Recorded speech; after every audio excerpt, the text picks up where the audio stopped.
Night, Jill. Night, Miss Ferguson. Thank you for looking after me. Yeah.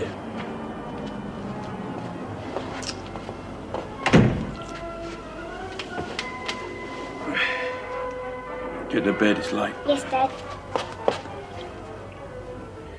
Mickey tends to get a bit carried away sometimes, Manoli. But to her, arranged marriages went out with binding feet. Don't apologise.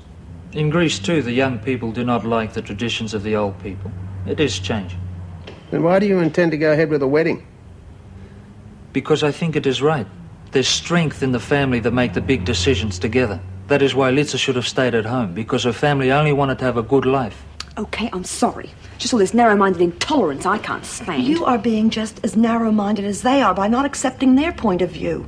You can't help Litsa and Manoli by forcing your ideas down their throats. I'm not. Maybe you're not, but you've got to give your opinions as an alternative. Let them make up their own minds.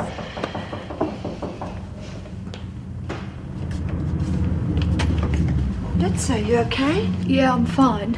She's just a bit upset, that's all. Yeah, I can guess why. Yeah, come on, what's that supposed to All mean? right, cut it out, you two. Litsa, there's someone here to see you. We are not rich, but my father's going to help us buy a house.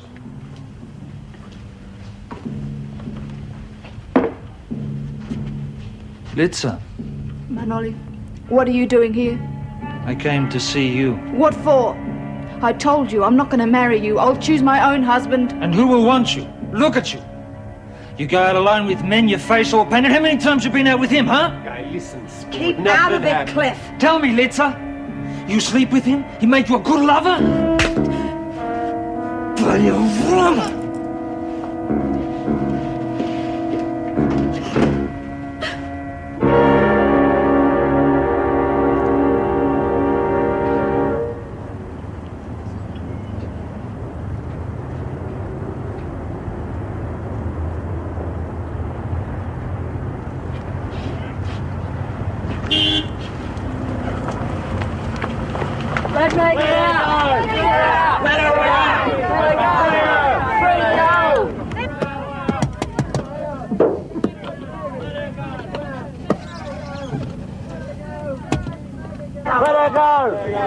You're Mrs. Reynolds, the governor, aren't you? Yes. Have you any comment to make on the article in the Dispatch this morning?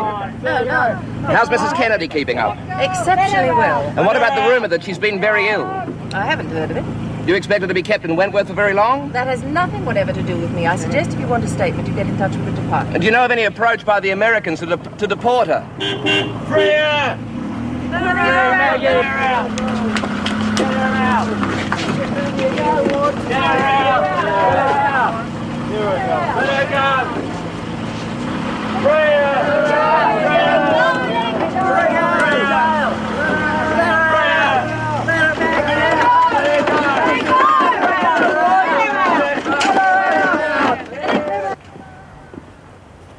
How long's this been going on? Well, they've been gathering here since 7 o'clock this morning. Oh, wouldn't you think they'd have something better to do? What started it all? I think it was that report on TV last night. You know, all that emotional stuff, practically claiming that Maggie Kennedy was on her last legs. Oh, Mr. Douglas has been phoning for you, too. I'll bet he has. I think it's more likely to be about that article in the paper. Well, what article is this? One of the reporters asked me about it. Yes, in the Dispatch. Haven't you read it yet? No, I haven't.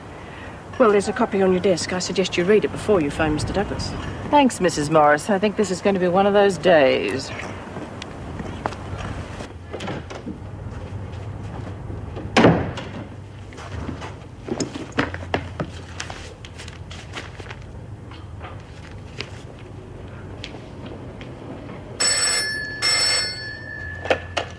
Anne Reynolds. Douglas here. Have you read the Dispatch yet? It's in front of me now. I haven't read it in detail. Well, can you explain how Smith got that article out to the press? I mean, you are still censoring mail, I take it? Not all of it, but we do keep an eye on anything that might get out to the newspapers. Yes, well, have the press been in touch? Yes, they formed a welcoming committee for me this morning. There's a small demonstration outside the front gates. What did you tell them? I do know better than to make unauthorized statements to the press, Mr. Douglas. Yes, well, make sure that your staff don't say anything. I'll be out later, so I'll speak to them. And then I'll get to the bottom of this thing. And a good morning to you, too, Mr. Douglas.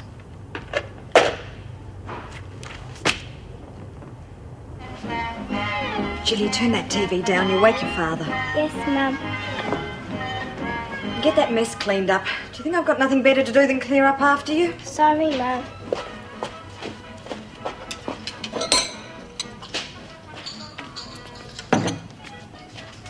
What are they, Mum? Just pills. You got a headache? Yes, love, a headache. 10 bloody years. What, Mum? Nothing, love. Nothing.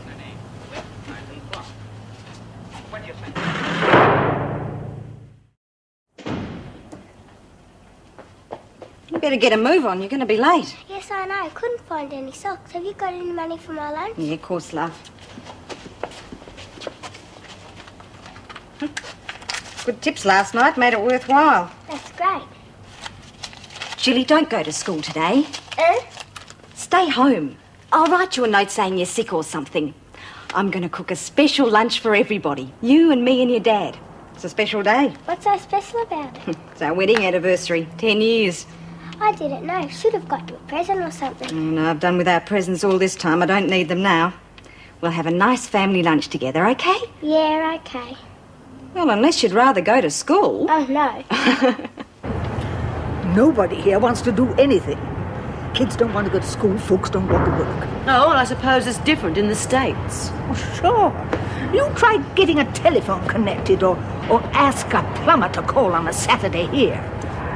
Don't tell me that Yanks work in the weekends.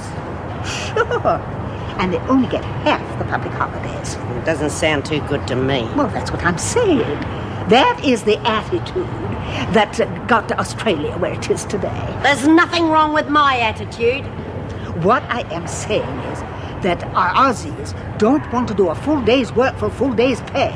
They just want to work for smokos, lunch breaks, and holidays. Now, just you steady on. We do our share. Oh, don't get me wrong. I think that Australia is the greatest place in the world. Yeah, that's why you shot through to America. Well, I came back. But not to stay. As soon as you get into strife, you're bending over backwards to get back. Yeah, with a damn decent mob of Aussies out there demonstrating, trying to help you. But that's because my family's there. Oh, hell. Oh, there's nowhere in the world like Australia.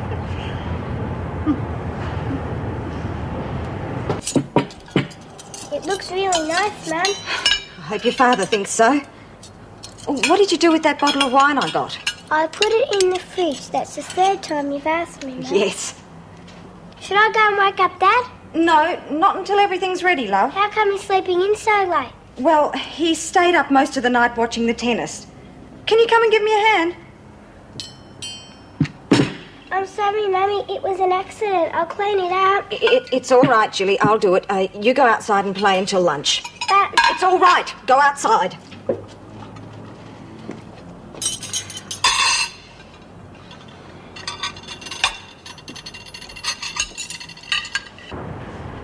Tammy told me that all those demonstrators are gone. They didn't stick it out for long. Oh, they didn't have to. The very fact they were there shows that these letter had done the trick.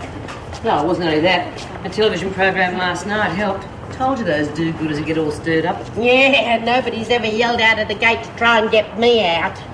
I'm surprised the Dispatch even printed that article, you know, after the last one I wrote.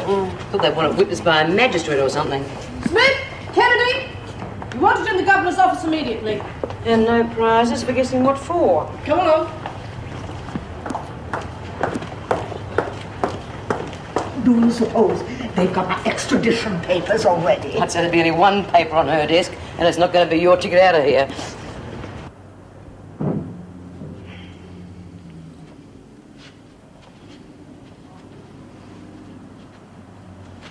What's all this garbage made of? Thought I'd make us a special lunch today. What for? It's our wedding anniversary, Des. Make us some tea, will you? I got us a beautiful roast and some wine to go with it. And where'd you get the money to pay for that? Your wages are supposed to pay the rent.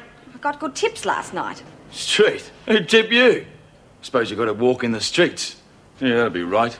You look like a bloody whore. I wanted to look nice for you, Des. I thought we could celebrate. Look, I can pick up a whore any time I like, because I have to live with one, you know. Now make me some bloody tea, will you? It's just one day. One special day. Look, it mightn't mean anything to you, but it does